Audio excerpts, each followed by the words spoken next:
नमस्कार मित्रांनो, शब्दस्पर्श या चॅनलवर तुमचं पुन्हा एकदा स्वागत. आजच्या कथेचं नाव आहे ट्रक ड्रायव्हर. कथा सुरू करण्याआधी जे कोणी या चॅनलवर पहिल्यांदा आले आहे त्यांनी पटकन चॅनलला सबस्क्राईब करून घ्या. चला तर वेळ न घालवता कथेला सुरुवात करूया. हॅलो सुरेश, अजून किती वेळ आहे तुम्हाला निघायला? हे काय, गाडीतच आहे. पुणे सोडून बराच वेळ झालाय. ओके ठीक आहे. रमेशने फोन ठेवला. त्या दिवशी सुरेश, नितीन आणि विकास कोल्हापूरला लग्नाला चालले होते. त्यांच्या ऑफिसच्या मित्राच्या म्हणजेच रमेशच्या लग्नाला. रमेशचं लग्न दुसऱ्या दिवशी दुपारी होतं. लग्नाच्या आदल्या दिवशी म्हणजे शुक्रवारी ऑफिसमधलं काम आटपून रात्री उशिराही तिघे निघाले. पुण्यातून बाहेर पडले तेव्हा रात्रीचे 11 वाजून गेले होते. गाडी घाट उतरून खाली येत होती. घाट जसा खाली उतरला तसं हवेत लगेच गारवा पसरला. अरे नितीन, अरे जाम भूक लागली, आता कुठंतरी थांबव गाडी. नितीन गाडी चालवत होता. खिडकीतून बाहेर एक नजर टाकून नितीन बोलला, हो मी पण तेच बघतोय, एखादं हॉटेल नाहीतर ढाबा. तेवढ्यात समोर एक माणूस शिट्टी वाजवत हात करताना दिसला. तो इथे जेवण तयार आहे असं सांगत होता. आम्ही त्या हॉटेलमध्ये गेलो आणि जेवण ऑर्डर केलं. आमचं जेवण झालं तेव्हा रात्रीचे 12:30 वाजले असतील. आम्ही जेवण करून निघालो. आता रस्ता सामसूम झाला होता. कुठेतरी एखादं वाहन रस्त्याला दिसत होतं. थोडा वेळ पुढे जाताच आमची गाडी हेलकावणी देऊ लागली. आता गाडी बंद पडते की काय हा विचार करतच होतो की गाडी बंदच पडली. सगळे एकमेकांच्या तोंडाकडे बघत होते. पेट्रोल तर निघतानाच भरले होते, मग काय झालं असेल? अरे मी तर परवाच गाडी सर्व्हिसिंग करून आणली. सगळे गाडीतून खाली उतरले. गाडी अशा ठिकाणी बंद पडली होती की शेजारी ना गाव ना गॅरेज. आईला वाटच लागली. आता काय करायचं रे नित्या? इथं कुठं आसपास काही दिसत पण नाही. थोडं पुढं जाऊ, काही ना काही मिळेल आपल्याला, नितीन बोलला. तसं तिघांनी गाडी ढकलायला सुरुवात केली. बराच वेळ गाडी ढकलून सुद्धा पुढे काहीच दिसत नव्हतं.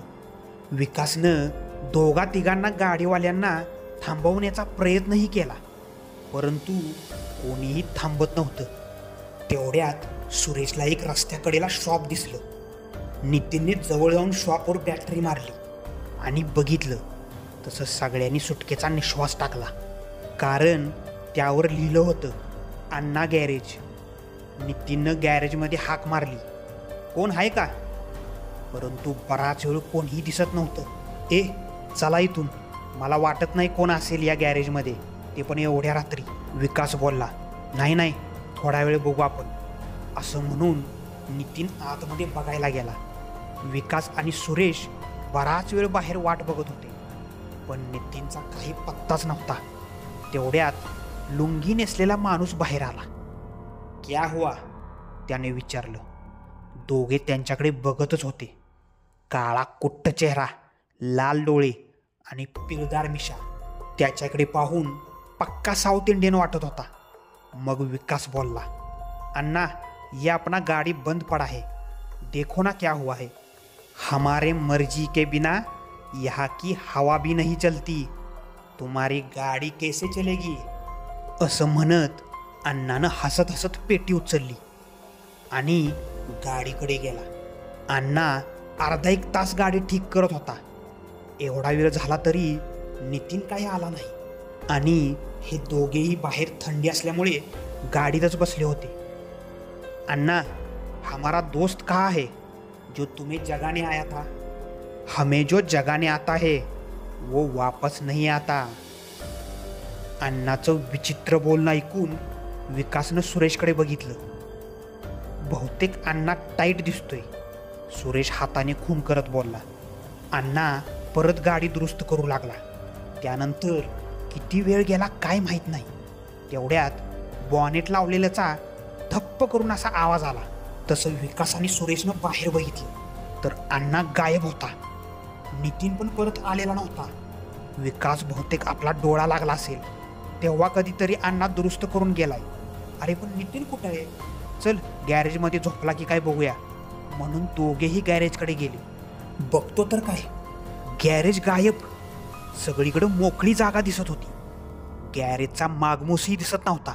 घाबरून ते इकडे तिकडे बघू लागले, शोधू लागले, पण सगळीकडे मोकळं मैदानच दिसत होतं. मग ते गाडीकडे पळत सुटले, पण गाडी कुठं जागेवर होती. गाडी पण गायब झाली होती.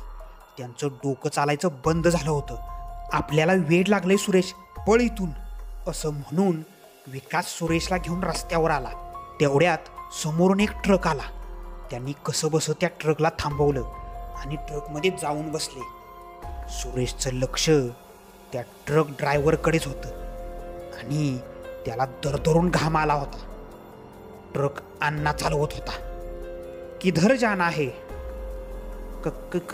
कोल्हापूर, घाबरते विकास बोलला. दोस्त को छोड़ के कैसे जाओगे? ड्रायव्हर बोलला. कहा है हमारा दोस्त? सुरेशने विचारलं. जहां से कोई वापस नहीं आता, असं म्हणून ट्रक ड्रायव्हर मोठ्यानं हसू लागला. ट्रक बरोबर विकास आणि सुरेशचे विचारचक्र सुद्धा पळत होतं. आता बहुतेक आपण शेवटच्या प्रवासाकडे चाललोय विकास, सुरेश हताशपणे बोलला.